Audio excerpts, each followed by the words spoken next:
നമസ്കാരം.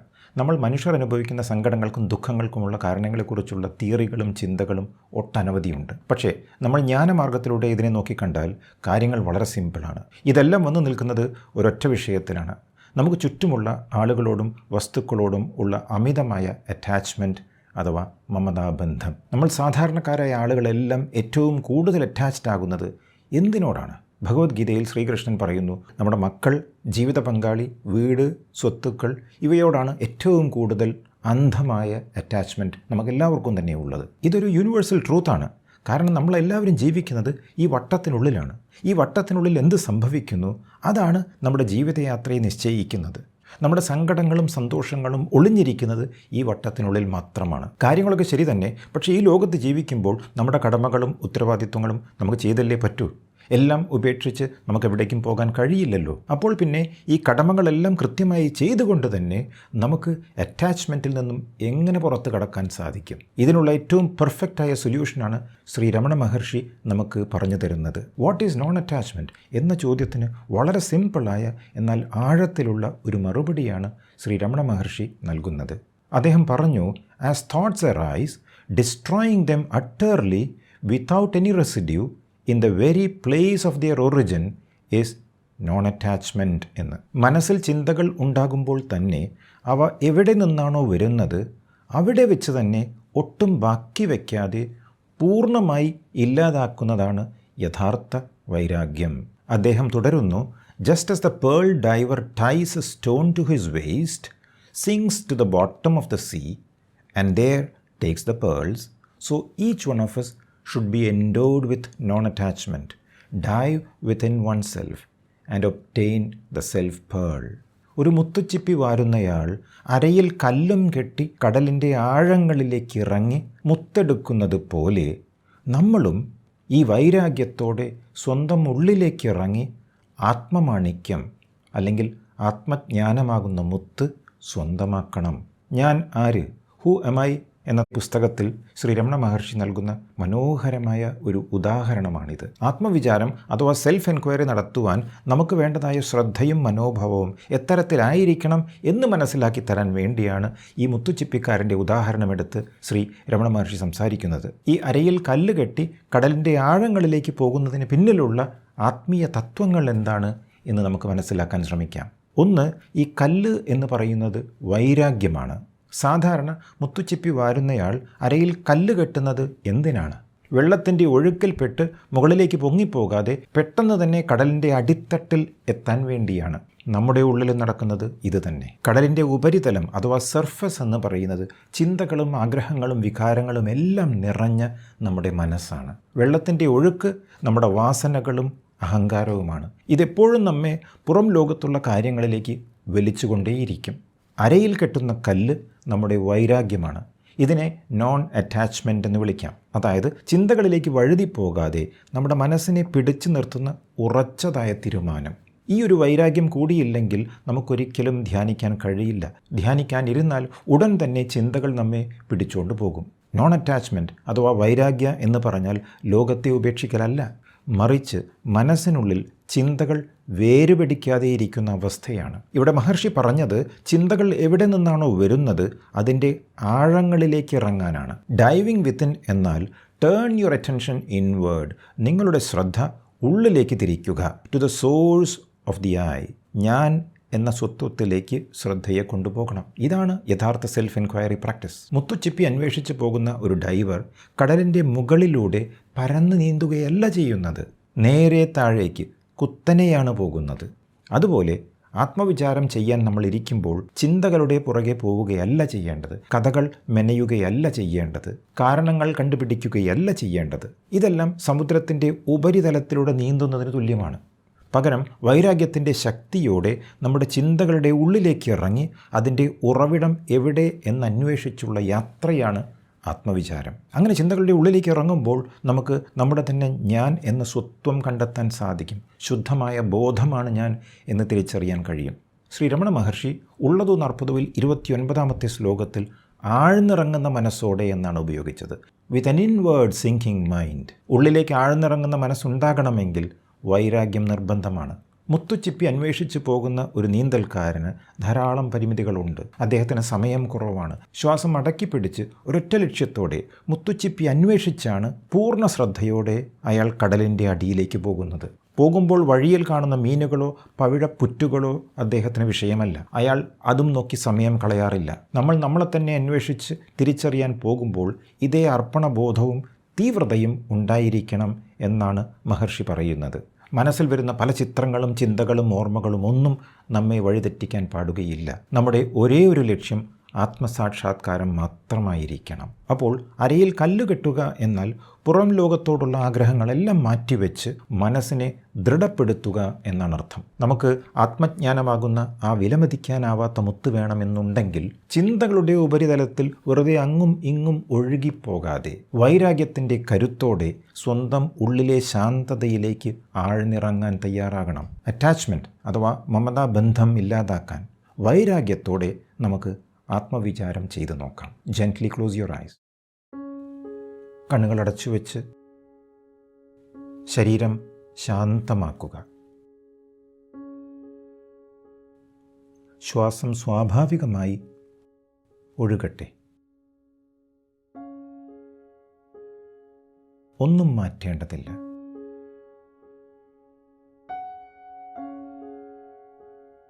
ഇപ്പോൾ ശാന്തമായി ഇരിക്കുക.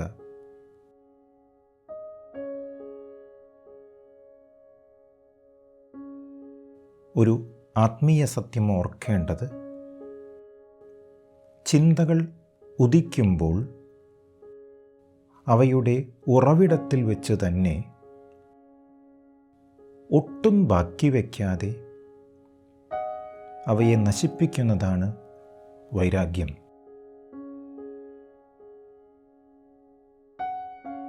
വൈരാഗ്യം അഥവാ നോൺ അറ്റാച്ച്മെൻറ്റ് എന്ന് വെച്ചാൽ ചിന്തകൾ ഉദിക്കുമ്പോൾ അവയുടെ ഉറവിടത്തിൽ വെച്ചു തന്നെ ഒട്ടും ബാക്കി വയ്ക്കാതെ അവയെ നശിപ്പിക്കുന്ന പ്രക്രിയയാണ്.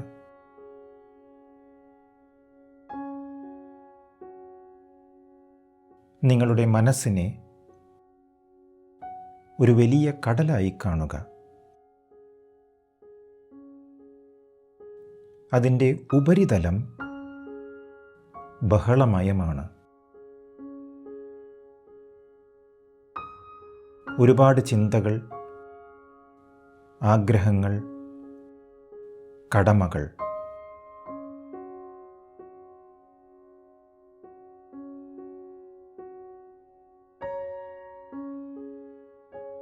നിങ്ങൾ മുത്തുച്ചിപ്പി വാരുന്ന ഒരാളാണ്.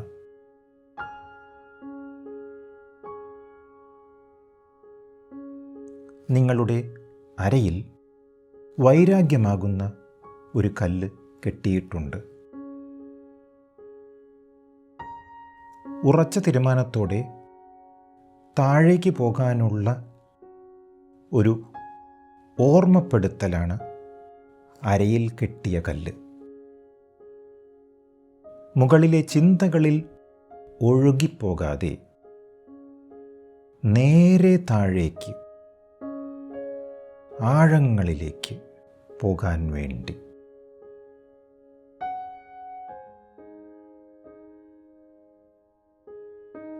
ഇപ്പോൾ ശ്രദ്ധിക്കുക, ഒരു ചിന്ത ഉയരുമ്പോൾ നിങ്ങൾ അതിനെ പിന്തുടരേണ്ട കാര്യമില്ല.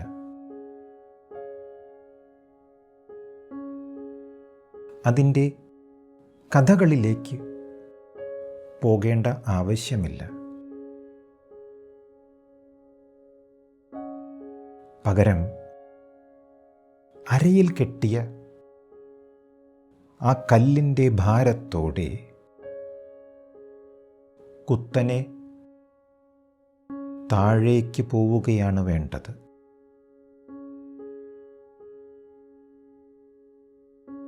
ഈ ചിന്ത എവിടെ നിന്നാണ് ഉയരുന്നത്? അതിൻ്റെ ഉത്ഭവസ്ഥാനം എവിടെയാണ്? ശാന്തമായി നോക്കുക.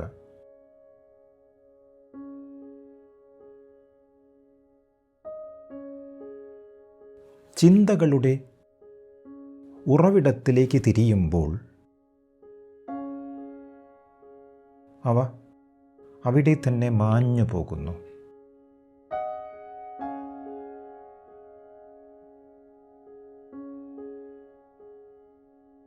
ഇത് സപ്രഷനല്ല, ചിന്തകളെ ബലമായി അടയ്ക്കുന്ന പ്രക്രിയയല്ല.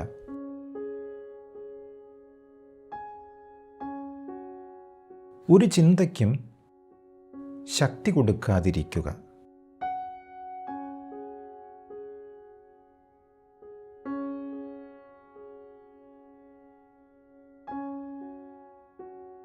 ഗീതയിൽ കൃഷ്ണൻ പറഞ്ഞത് പുത്രധാരഗൃഹാദിഷു എന്നാണ്. എൻ്റെ മക്കൾ, എൻ്റെ ജീവിത പങ്കാളി, എൻ്റെ വീട്, ഇതാണ് എൻ്റെ ജീവിതം.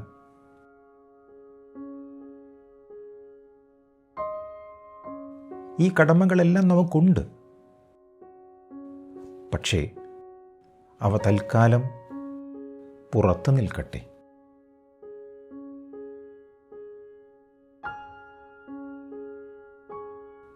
അവ കടലിലെ മത്സ്യങ്ങളെയും പവിഴപ്പുറ്റുകളെയും പോലെയാണ്.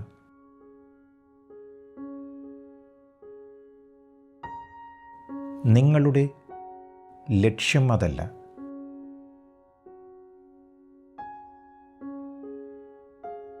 നിങ്ങൾ തിരയുന്നത് ആത്മമാണിക്യമാണ്,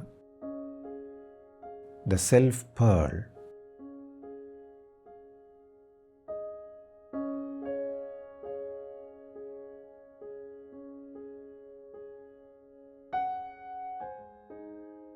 അതുകൊണ്ട് ഒന്നിലും പിടിച്ചു നിൽക്കാൻ പാടില്ല.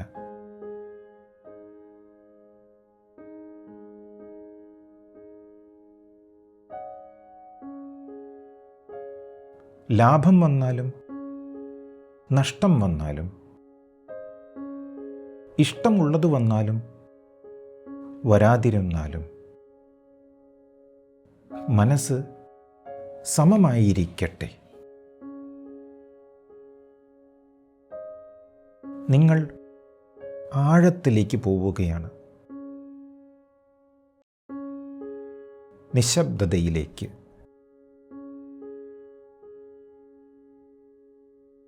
നിങ്ങളുടെ സ്വത്വത്തിലേക്ക്.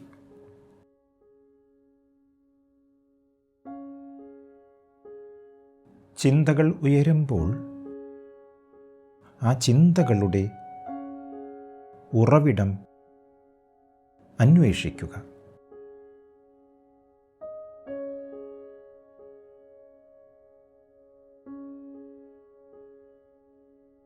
ഒന്നിലും പറ്റിപ്പിടിക്കാതെ, ഒന്നും തള്ളിക്കളയാതെ ശാന്തമായി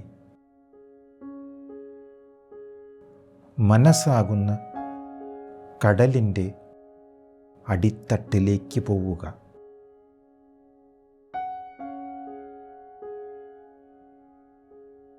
ആത്മപ്രകാശമാകുന്ന ആ മുത്ത് കണ്ടെത്താൻ വേണ്ടി.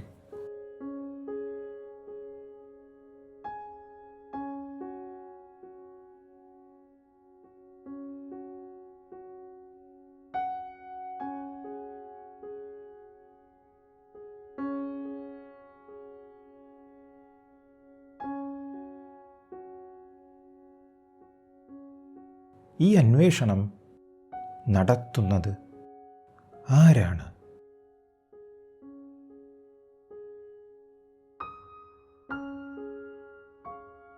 ഞാൻ എന്ന് ഉത്തരം ലഭിക്കുമ്പോൾ ആ ഞാൻ എന്ന സ്പന്ദനത്തിൻ്റെ ഉറവിടം തേടുക.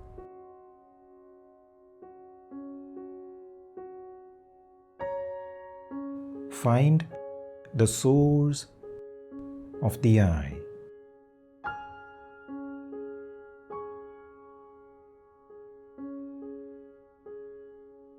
ഈ ഞാൻ ആരാണ്?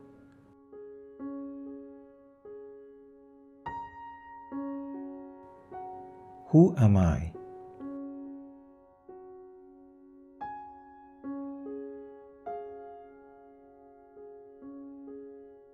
ഈ ഞാൻ എവിടെ നിന്നാണ് വന്നത്?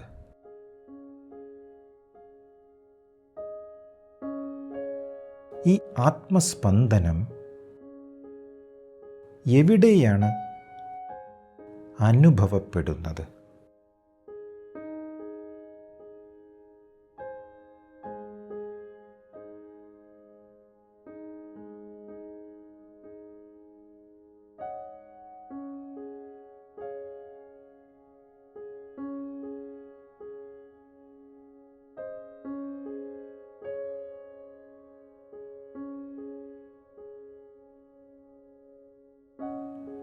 ശാന്തമായ,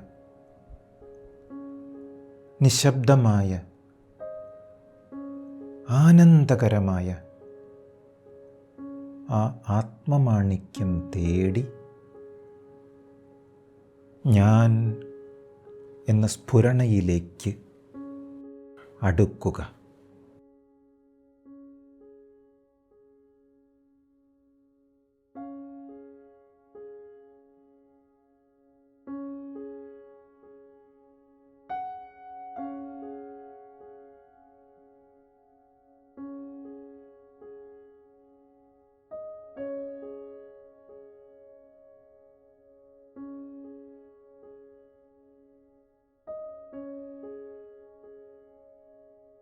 ഈ ശാന്തമായ ആനന്ദത്തിൽ സ്വൽപ്പനേരം വിശ്രമിക്കുക.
ഇനി പതുക്കെ ശരീരബോധത്തിലേക്ക് മടങ്ങുക.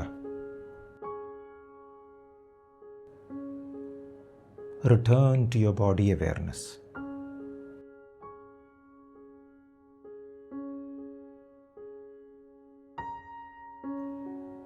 ശ്വാസം ശ്രദ്ധിക്കുക.